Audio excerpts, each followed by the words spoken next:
Right as I'm about to go live, my dog decides to come over and start bothering me. He's going to start barking if I don't keep one hand down here rubbing him, because I did my best in the 4 years of his life to spoil him like a big baby.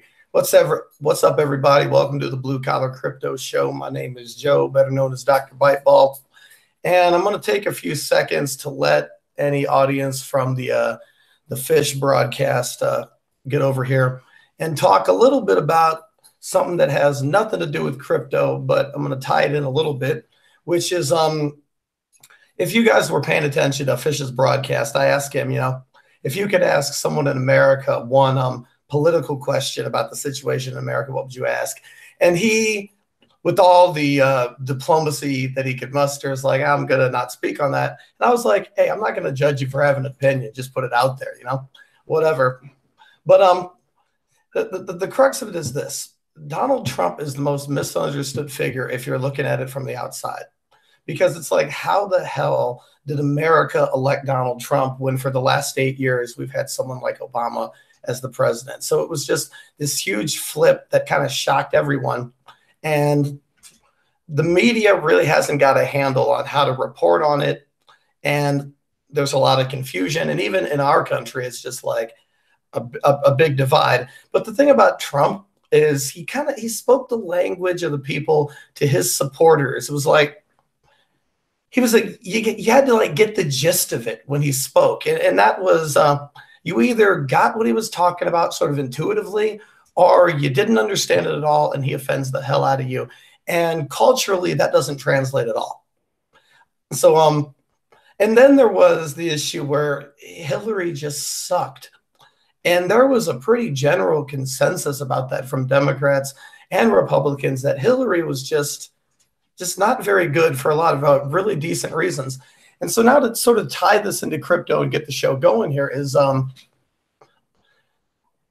Trump supporters and supporters of Bernie Sanders as well have this sort of skepticism of establishment figures, where Hillary Clinton just seemed too politically well connected to be trusted. And whether or not that skepticism is valid is almost beside the point.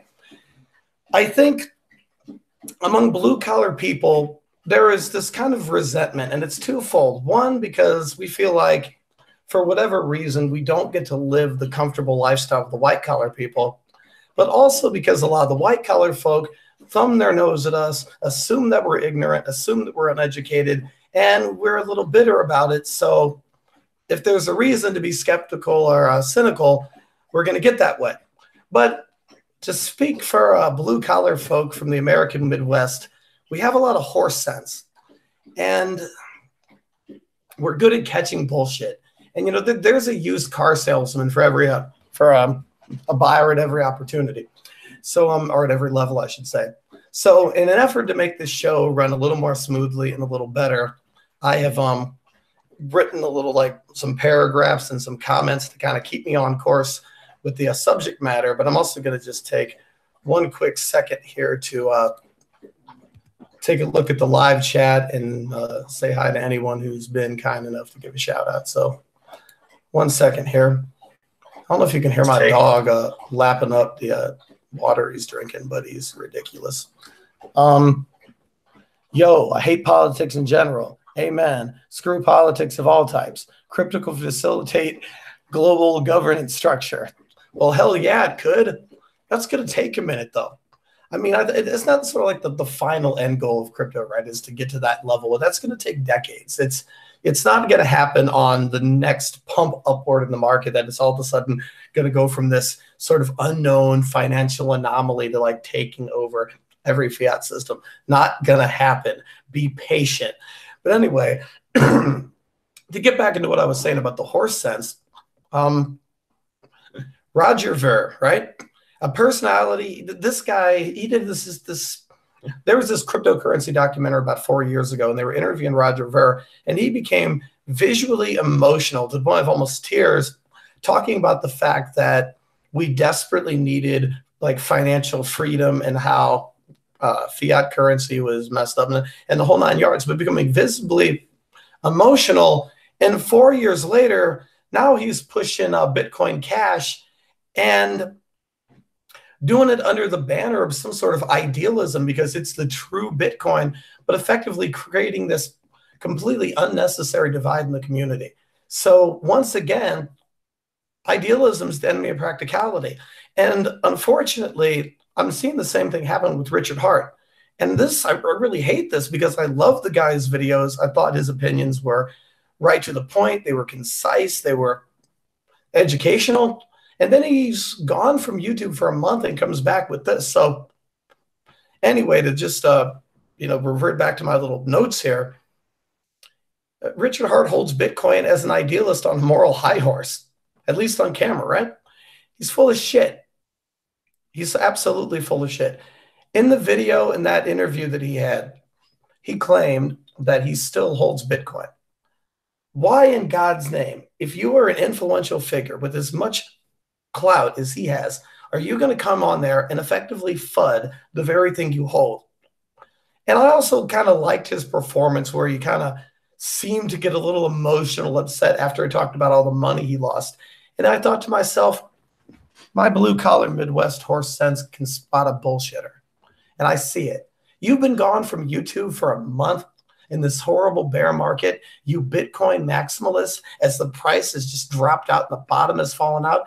And now when it's at a low that it hasn't seen in a minute, you're going to come back like it's dead. I'm giving up. I'm sorry. Oh, my God. Oh, here's my new token. Come buy this. Are you kidding me? And that's a goddamn shame, I think, because this is a well-respected figure. And a lot of people are going to listen to him. A lot of people are going to believe him. I mean, within an hour of the broadcast, the Bitcoin price started falling. Is this broadcast responsible for that? Nobody can prove it, but it's like, come on already. If it's going to come down, it's going to come down. You don't need to help it. You know what I'm saying? So I think it almost goes back to the old adage that power corrupts, absolute power corrupts absolutely.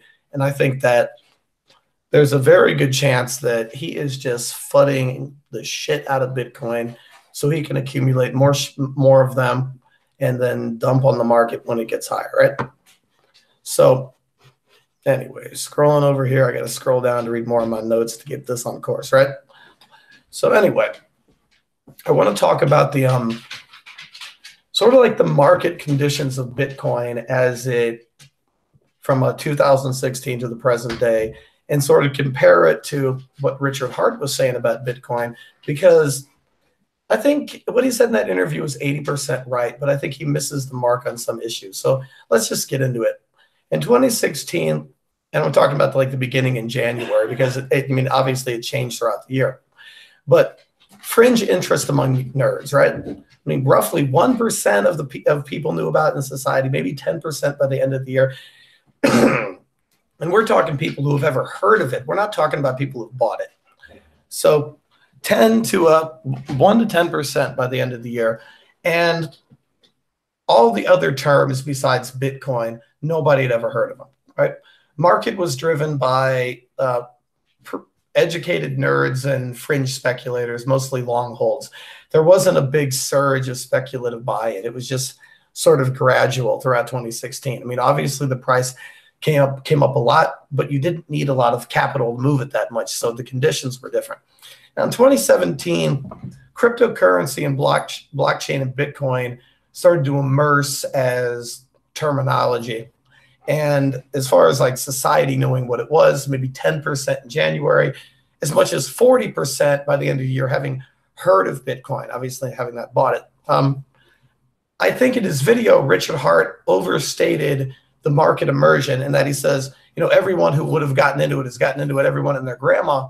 And the fact of the matter is, for everyone who bought Bitcoin at any point during this speculative buy-up from 7,500 to 20 grand, there were 3 people who watched it happen and didn't have the nerve to get in.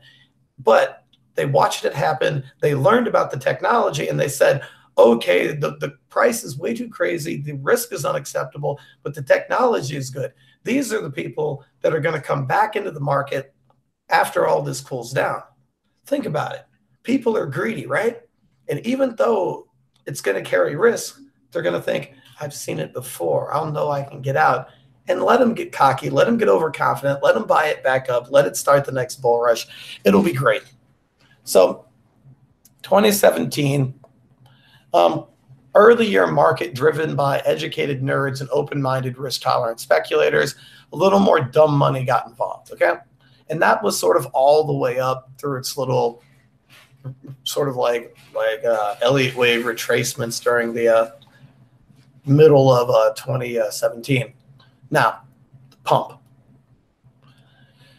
A combination of big investors and a surge of dumb money were flowing into the space. That's just the fact of it. Once the news about the futures contracts came out, bigger investors started coming in, buying that news, and then all of the people making the Coinbase accounts flooding in represented the dumb money. Those are the people who had no idea what they were buying and just knew that Bitcoin was just this cool thing that their nerdy smart friend told them to buy, and they had it explained to them. They have no clue what it is, but now they have some because why the hell not? All right. So short-term speculators, buyers who got in from 4K to 8K are going to start taking profits. Everyone is going to hold a little longer during a bull market, but you got to think that there is a flipping condition where longer holders, smarter money who got in earlier, flip and sell out to more of the dumb money that's getting in late, and the higher it goes, the more flip. Obviously, you can't keep flipping. You can't keep bringing new people to the market. It's going to crash, and that's exactly what happened. So the crash. Bag holders began to panic when the smart money began dumping on the market, because at the time Bitcoin was 20 grand, all the smart money had gotten out, and that little last surge up was driven by the last few greedy people who thought that Bitcoin was somehow going to pull a miracle out of its ass. Not going to happen. So then, of course, bag holders panic because smart money starts dumping on the market. Well, guess what? Dumb money is slow to react. Dumb money doesn't know how to use cryptocurrency. Dumb money is like, wait, what do I do to sell? Do I open? Let me call my son-in-law who got me involved in this. He'll tell me how to do it. And by the time that happens, the initial smart money dip is already done. And the next dip is just panic selling that immediately gets bought back up by the smart money that then creates the bull trap. Okay, so the smart money buys the shares back up. I'm going to kick my dog's ass. Hold on 1 second. Buddy, I'm going to hurt you. Okay? Go to bed, man. Go to bed. All right. So, yeah. So, anyway. He's very good at getting my attention, getting me to lose my train of thought. Now he's walking around the house with a tennis ball trying to get my girlfriend's attention. She's going to use the doggy gate to try to get him to go back to the couch. Just imagine this visual. He is a 125-pound golden retriever with a tennis ball in his mouth, begrudgingly getting up on the couch and looking very, very upset about it. Okay. So anyway, so then the smart money comes in and buys the dip, and then the dumb money goes, oh, it's coming back, and then they come in right into the bull trap, and the smart money's like, you dumbasses, dumps again, and the cycle just continues, right? It's horrible. Eventually, the dumb money feels like they fell for the scam that all the pundits told them it was. Like, oh, it was a Ponzi scheme. It happened exactly like they told me. Rada. Here's what's going to happen.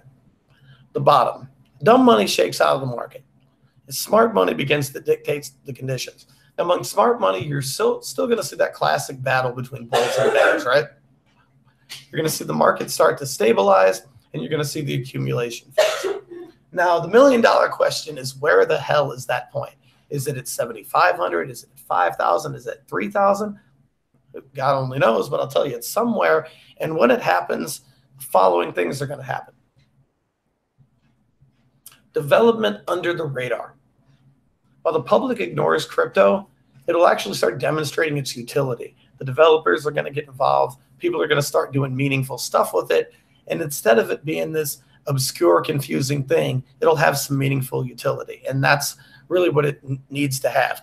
As it stands, even the smartest money in crypto is hedging its bets that on the future utility of the technology. We all knew the price was muchly driven by speculation. These conditions will change as crypto improves. You know what I'm saying? So for everyone that bought Bitcoin and got burned, there were two others who watched the market and learned about the technology. These people will pay attention to the price and are more likely to dive into the next wave. Why? Many of them miss the boat completely, and they'll be damned if they will miss it again. They're greedy, arrogant, and they think they know enough to get out. So let them come back in. So as I'm going through this, guys, if you want to post any questions or any comments on what I've been saying, go right ahead, please. Because after this accumulation phase, and who's to say how long that'll take? You know, this space moves really quick. Technology develops fast. After the initial correction, there go the dog again. There you go.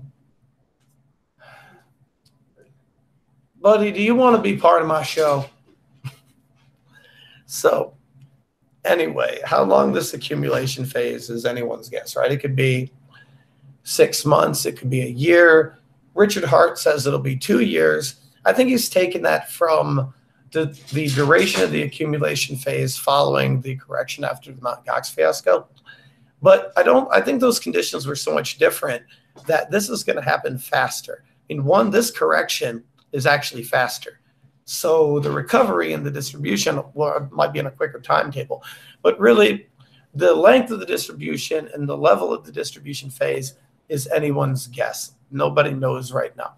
But the next crypto pump, and there will be another one, it's going to be very similar to the dot-com bubble, because by that point, cryptocurrency will have demonstrated much of its utility, and society will have this sort of basic rudimentary understanding of what it does. But the space is going to get flooded with shoddy projects. Hype will take over the market, and it'll get ahead of itself. And remember, crypto is an emerging tech, and when emerging technology comes onto the market, it comes out in like little bubble cycles. Immerse into society, get flushed out. Immerse more, flush out. Okay, here it comes again. Immerse more, flush out. You see? But every time that cycle happens, you're at a new level. More people know about it. More people understand it. Now, since I am Dr. Byteball, I have to segue this video into telling my audience why Byteball is the only cryptocurrency you should own. To hell with diversifying, to hell with blockchain. In fact, the only other crypto you should buy is PIVX, because that's what Fish is into. But other than that, Byteball all the way, long-term, short hold, doesn't matter. Make you rich. Ferraris, Lamborghinis, fine ladies, everything nice. So check it out. DAG markets are going to have a great advantage in the crypto space because, first of all, the fact that dumb money is shaking out of the market and there's less hype means smarter money is going to be dictating the conditions. And that means that they are more likely to realize the benefit of Byteball's fact that it's DAG tech and it's sort of ahead of the curve on the features it offers. So there you go. Smart money is most likely to try DAG.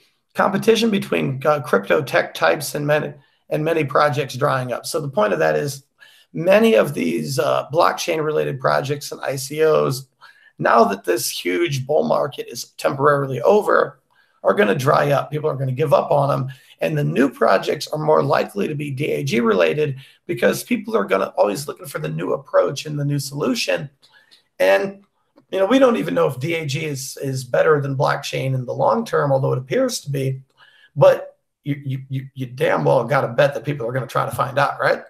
So there is a specific advantage because Byteball is the most capable of all of these DAG platforms, and it's at this unique place in the market to sort of take advantage of the natural distribution of capital across the entire space. So Byteball support from Richard Hart can actually like go a long way, right? Because he's a Bitcoin maximalist, formally, just well respected. He's already a supporter of Byteball. And if he means what he says about Bitcoin, if he's really that sour, then it's likely he's going to make a major move into Byteball because he's going to see it as a viable alternative. You know, he's been very cynical on every other blockchain related project. And maybe he's going to see Byteball as a DAG in a new light. And if Richard Heart will reason that way, a lot of other people could follow that. Other big movers and shakers can follow it. So really, I think if you're anybody in the Byteball community needs to look at the footage where Richard Heart is talking about Byteball, cut it out of the video, and get it involved into some other type of content so it gets out there. Richard Heart supports Byteball. You know, sorry, buddy, I'm totally ripping off the influence of your name. And I'm using it to help the shares I own. But yeah, I'm honest. Remember, blue collar crypto. I don't have that much, so I'll try anything. So, but yeah, you know, if Richard Heart owns so much damn Bitcoin, why is he going to be bearish on it? Why are you going to be bearish on what you own? It can't be. Even if you buy into the worst project ever, are you going to go online and start telling people how bad it is? Listen, I just bought these shares. They're horrible. Don't buy them. Doesn't make no sense.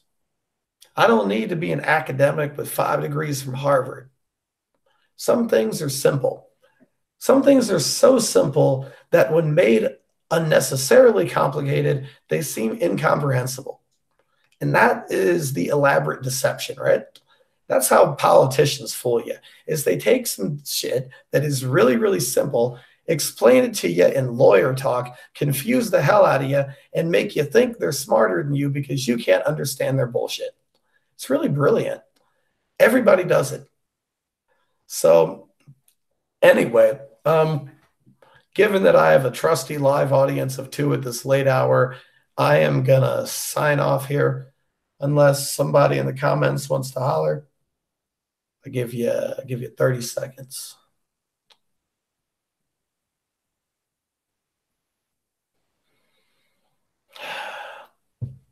So yeah, I mean, I'm looking forward to this accumulation phase. I mean, part of me doesn't want to see Bitcoin come down more, but if it does and that accumulation phase is longer, yeah, you're just going to have more and more time to sink back into the market and accumulate more and more shares. And when this technology comes back, and it will, let's go. Giving Tree Cultivator. I'm enjoying it. Giving Tree Cultivator. You know, man, I mean, I'm not criticizing your name, but what does that even mean? Like Giving Tree Cultivator. Either it's like that could go either way. It could be spiritual or it could be like you're in the logging industry. And those usually don't go together. So you might need to clarify. Sounds good to me. Yeah, I've been thinking about a project for U.S. elections, Represent U.S. token. Yeah, I see a bear market until wider regulatory statements are set. You know, I mean, obviously, G20 meetings next week through April.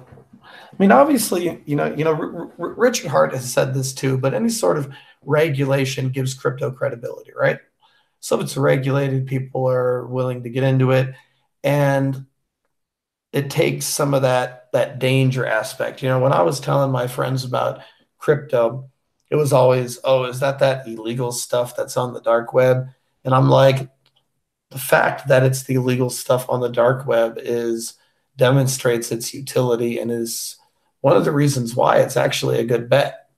You know, just because something can be used for evil doesn't make it evil. And I was explaining it to my dad, and I said, he's like, yeah, but Bitcoin's what you use to buy drugs online and guns and stuff.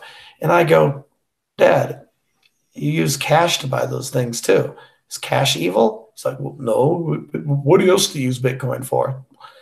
And I hated having to answer that question because Bitcoin really isn't like good for much else. I guess I always felt like these Bitcoin maximalists who thought that the Lightning Network was going to somehow turn Bitcoin into like this viable currency for large transactions. I think we're just drunk on their own pipe dream, because maybe it could be like digital gold.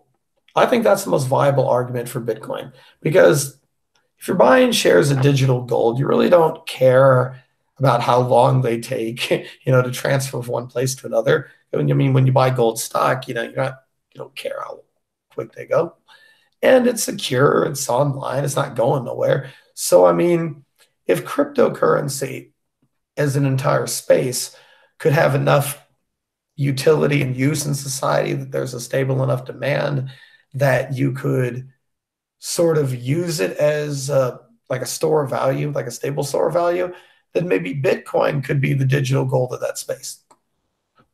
Now, you just want to hedge your bets on the crypto space, you just buy Bitcoin, right? And Bitcoin somehow gets tied to the market cap of the rest of the entire space. Because let's be honest, right? When in history, when a technology has been invented that revolutionized our culture, was the prototype number one the final thing? Never happened. There was always a new thing that took the design and made it better, looked at it, made it completely different, made it better. There's always incarnations, there's always evolution. That's how this shit works. From the book The Giving Tree, meaning a tree that provides by nature. The trees want fruit to be eaten, giving to give again. Trees are like, they're cycles like every other life form, that is like energy in, use it, get bigger, procreate, die, get reabsorbed, start the process over, all in accordance with that damn Fibonacci sequence. It's beautiful. It's wonderful. I love being a part of it. So, but anyway, guys, I'm going to sign off here because it's getting late and I am just tired. So thanks for tuning in. I'm going to come on live after Fish at the reasonable hour. So hopefully you guys will tune in. If you're fans of the Byteball Project, please share my channel on well, really anywhere. Just go ahead and share it everywhere. Your Facebook, your Twitter, your Snapchat. Take out ads in your local newspaper. Say Blue Collar Crypto, Dr. Byteball. Get the word out. Make it happen. I appreciate it. Signing out.